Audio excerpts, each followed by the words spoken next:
between the new... Oh, he hasn't come in. He hasn't. He's thrown everybody a dummy because the pits are still closed, I presume, until we go green. So now we're green, and there's a pass before the line. Now, is that going to be all right for Dane Cameron? He did go past before the line on the restart. And the 85 car, Stephen Simpson, right round the outside of João Barbosa. He's had a little look, but he's had to drop in behind as they go over the top of the skyline. So Dane Cameron leads from Barbosa in second and Stephen Simpson in third with... Simpson's going to try and go around the outside. Oh, he's been hit. He's been hit. Yeah, Barbosa's hit him, but he's saved done it again. Barbosa holds on to it, Jeremy, somehow on the inside. But he didn't give racing room there. Drifted away from the inside for my money. That's 2 races in a row. Barbosa's been really on the very limit. Yeah. The very limit of within the regulations. And it was with Stephen Simpson both times, he knew he was overtaken there, and he just drove into the side of Stephen Simpson. I'm sorry, I'll have to look at that again. I don't think I'm going to change my mind on that one. It looked as though he was moving out from the apex of the corner for sure. Dane Cameron has a 3-second lead over Steve Simpson, and Ryan DL up into third for ESM Tequila Patron. Jordan Taylor, remember, touring back to the pit lane to get that damage assessed, as in comes one of the Porsches. One of the GT Porsches is in. It's the lead, it's the better place one. Second place, Patrick Pele is in. Oh my goodness, more drama. In comes the number 10, Shea Adam, with the 911. It pulls to a stop, the headlights go off, they're putting fuel into the car, and they've just put the air jack in. The car is now sitting up elevated while they are fueling, but there are no tires over the wall, and John, a drop of rain just hit me on the face. Jordan Taylor is coming down the pit lane, which has just gotten very, very dark indeed. Can't tell what's going on with the 911, but the driver's door has just opened. I think Patrick Pele is getting out of this car. The number 10 hits its marks, goes up on the air jack. The crew immediately begins ripping the old piece off the tail section that they have on the car. They're not doing any suspension work on the car. John is able to tell me that as I look back down for the 911. The driver door is open. Patrick Pele gets out. That car's day is done. They are pulling the engine cover area off, trying to get the bodywork removed, the panel from the deck. Now they've got the deck off. Now they can get the 10's tail off, put the new one on as the leader comes by. That's 1 lap down for the number 10 of Jordan Taylor. 85 goes by as well, and the number 2 of Ryan Dial. Now he's down to 4th behind the Mazda, and the GTLM field starts to come through. They have the new tail section ready. They are just lining it up. And they're doing a new engine cover as well on this car. It now shows a number 7 on the side of it, John, as they secure the new tailpiece into place. Well, we were told at the Glen that at some point they were going to start thinking about this championship and points. That's what we are seeing right now as the rain starts to fall heavier on the pit lane. John, could there be one more turn in this race? The race leader, Dane Cameron, has just turned his best lap of the race. The 3rd place car of Ryan DL just turned his best lap of the race. That was naughty. João Barbosa in behind the 911 Porsche, which I think was having a problem, but he's got a car alongside him, Jeremy. You can't just pull out like that. The 10 is down and away, and give Stephen Simpson his due. He gave about as much room as he could. Absolutely. And Ryan DL used the kerfuffle in front of him to go past Tristan Nunez and take over what is now 3rd position, and DL's just put a 1:08.994 in, and the fastest centre section of the race. And Dane Cameron has turned his best lap again for the 2nd lap in a row. 1:09.598 for Dane Cameron in car number 31. And it's raining again, to quote Supertramp, but we've only got 6 minutes left. And just throw everything at it now. Dane Cameron, 2.4 seconds is the lead. So a little bit of time made up, about half a second made up last time by Stephen Simpson. He's got to get those Continental tyres up to pressure and to operating temperature. We know that 85 car is quick. The 31 car has not been the quickest car this weekend, but that's not what happens in endurance racing. And half an hour to go, I was convinced it was all over. And, problems for the 10 car. I still don't think the back end of that car is doing what Jordan Taylor wants it to do. He's trying to stay out of the way of the top 3, who put them another lap down. They did not do any suspension work on that car. So he is touring around for what will be 7th position. I don't think he's going to lose 2 laps to the 52 car. So he'll get 7th position points, but that puts the championship lead, if not in jeopardy, certainly, once again, it's going to close everything up. It's all happening in the last 5 minutes. Isn't it just? Dane Cameron again for a 3rd consecutive lap, his best lap of the race. It's getting heavier rain. GTLM, Sims, Edwards and Westbrook. Ford again on the podium at the expense of Porsche. 2 BMWs, 1-2. GTD, 5.8 seconds between Aschenbach and Andy Lally. Audi from Acura, and Balzan's close right into the back of Lally for Ferrari, championship leader on the podium again. What a consistent season they've had. The 63 car's not won a race, but I don't think it's been off the podium for the last 3 or 4. And then it's Jens Klingmann further back in 4th position. Right. 5 in a row. Yeah. Big ploppy rain, large raindrops, and they hurt, I'm hearing from the pit lane. 93, Andy Lally, 2nd place in GTD at Moss Corner, turn 5. Has the Alessandro Balzan driven championship leader in GT Daytona. Right behind him now, a little bit further back, Jens Klingmann, round about a 2nd and 3/4. The engine has gone on the 911. 2nd time that's happened this season for Patrick Pilet. Went up in a spectacular way at Silverstone, and it's teaming down on the back straight. It's teaming down, it's coming down like stair rods. 3.5 minutes to go. This is unbelievable. Drama, excitement, entertainment, and now the weather playing its part. And it's tiptoe through the raindrops, not the tulips here. This is not all over. Whoa, it's heavy raining. Dane Cameron struggling on that car. He can't get it to turn in at turn 10. He did, but man. 2 seconds between 1st and 2nd. 2 laps to go at the end of this one, I reckon. The leaders are still lapping in under 72 seconds, remarkable. Jeremy. I mean, that was. This is the definition of on-the-limit driving. 4th, 5th and 6th for GTLM together. Garcia in the Corvette, the Ford of Muller, and Jimmy Bruni in the 912. Fantastic stuff. This is a championship battle for the Corvette number 3 in the 66 Ford. Round to turn 8 they come. Jimmy Bruni, the spoiler there. And Jimmy will want a bit of redemption after losing a nailed-on podium a week ago with a left front tyre that went down on him. Well, well, what an absolutely cracking race. Lots of green flag at the start, great racing at the head of the field between the Oregon. 54 car down the inside of the 28 there. Dive bomb move at last corner. Is that even for position? Yeah, it was actually. Yeah. For 14th position in the class. And 1, 2, 3, 4 wide, and the leader's in there, picking his way through. Dane Cameron is not held up at all, and now puts 4 GT cars all battling between himself and Simpson. Simpson's got to be careful here, Jeremy. He's got 2nd position in the bag. He's trying to go around the inside, the outside, over the top or underneath. He tries each and every way. White flag next time by for the leader. The problem is the GT cars, of course, have got a little bit more mechanical grip in the slower corners, Jeremy, and it's teaming down in rain. It's throwing it down at Moss Corner. Pouring on pit lane as well. Dane Cameron has edged away and off. Car off into the tyres. The pits are closed. This is the last but one corner. Who's hit the wall? They're going slowly, and it's, oh, this will be a red flag. 52 is on its roof. 52 is on its roof, and that car's hit hard twice. The race is over. Cameron wins for Cadillac. Steven Simpson will be 2nd. Well, he's got to get around the next lap. Where is he on the racetrack? Well, yes, absolutely. The race will count down to 0. It will be double yellows and checker next time around.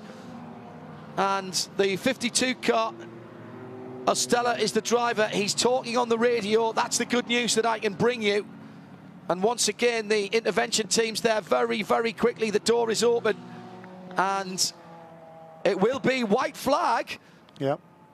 Because the time has not counted down. So just going through, Dane Cameron has to keep it on the island in the wet weather. But he's not under any pressure now because he's behind the Cadillac safety car. Yeah, and he's got a whole cushion of cars between them as well. So 25, leader in GTLM, went off watching the crash of the 52 car, David Estella,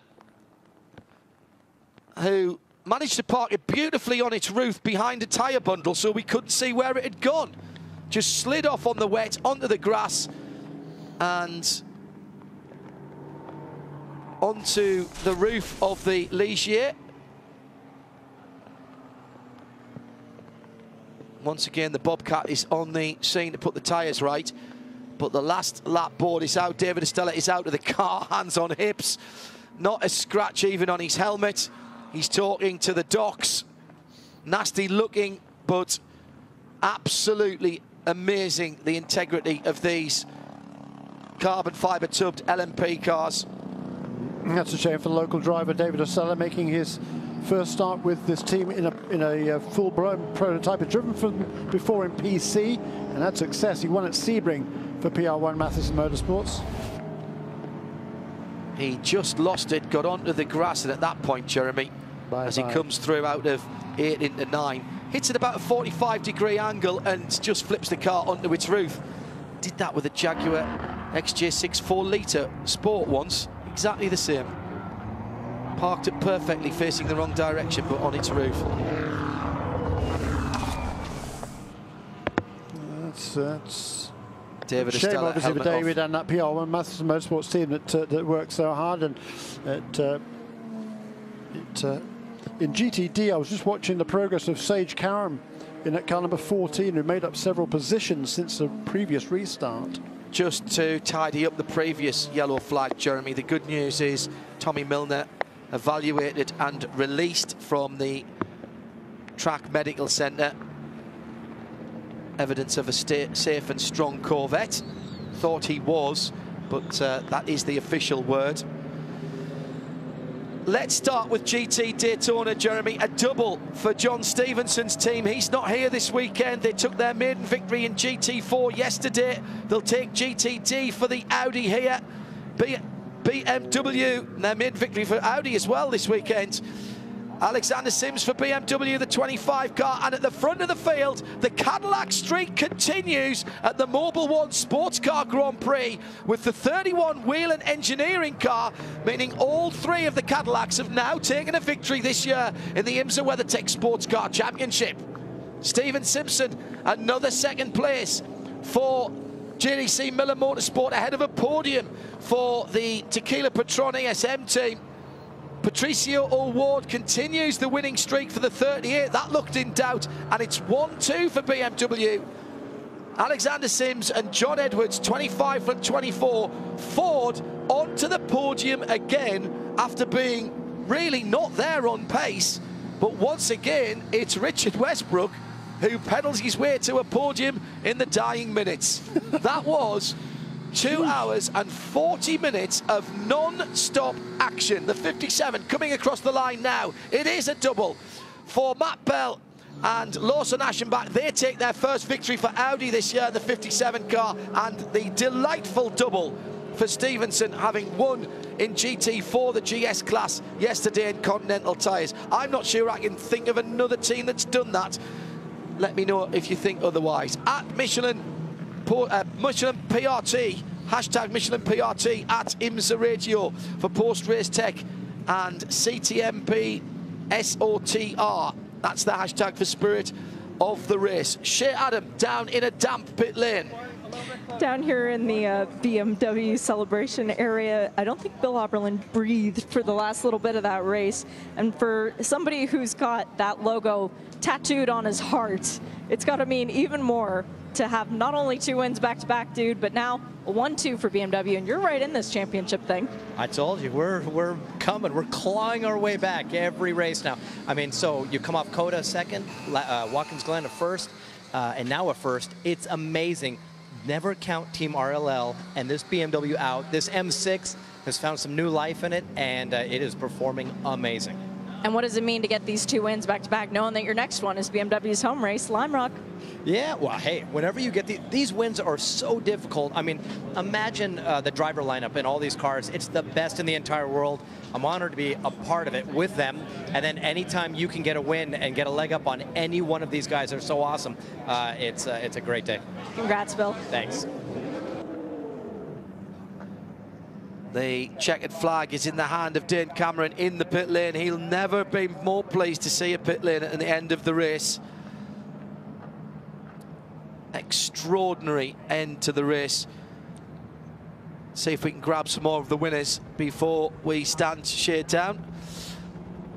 As Jeremy Shaw and I are getting ready to rub ourselves down with a cloth filled with warm halibut oil. Honestly, I have no clue what went on in the end of that race. The 31 car coming round to victory lane. Shea Adam is picking off some more of our winners' interviews for us live from trackside here on IMSA Radio. Eric Curran, do you have any idea what the heck just happened? I think you won. I have no idea what just happened, but hey, we haven't had the best of luck this year, but that was luck on our side, and it all panned out. So I'll take it any way we can get it. Wheel and Cadillac was not the best car here today, but the way it all worked out, the rain and the strategy and all that, we'll take it. Good job, Eric. Yeah, good stuff. Michelin post-race tech to come. Hashtag Michelin PRT at IMSA Radio for your thoughts on this one. We may have to take some time to go through all of this. And hashtag CTMP SOTR for Spirit of the Race. Your nominations, please. I'm going for the Bobcat driver. I think he was great this weekend. So, another win for Cadillac, and all 3 Cadillacs have won now this year, as Shea Adam is hustling up to grab our GT Daytona victory party from Stevenson Audi. Sun is out down by the podium now, and Andrew Davis is in Shea's sights. Andrew Davis, wow, I mean, what a weekend for Stevenson. Doesn't get any better than this, and you finally got a win with the 4 rings on. Did you ever think it was going to come here? Oh, no, we've had success here before, but just what a feeling. It's been a while since we've been in victory lane, and just so proud of the team. And, we lost a team member recently, Dexter Johnson, who was very important to us. So this race is for him, and just such a great job. The Stevenson Motorsports crew is great. The Audi ran great. Lawson did a great job in mixed conditions. Just so happy. Congrats. Thank you. So that's 3 of our 4 winners. The 38 team have continued their winning streak. Patricio O'Ward on his way down to the podium now. Shea Adam is down there. We'll grab a word with him in just a second before we hand the PA back to the formalities. Remember, we continue on IMSA Radio thanks to XM201 Sirius 145. You picked a good day to be with us again.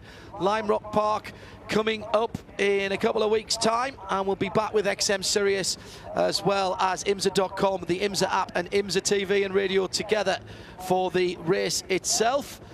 Shea, just jump in when you get Patricio, if you can, from the 38, while Jeremy tells us about the points positions. Where do you want to start? What have you got done? Well, I've got them all done. Just right, go on. Let's start at the top of the shop then in prototype. Right, in prototype now. Right, hang on a second. Let's go down for an interview. I knew that would happen. Go on, Shea. James French, another win. That one was pretty entertaining, though. Tell us about it from your point of view. Yeah, that was a lot more entertaining than we anticipated from our perspective. With the weather and crazy start, it was, yeah, exciting race. Perfect record this year. Congrats. Yeah, so far so good. Thank you.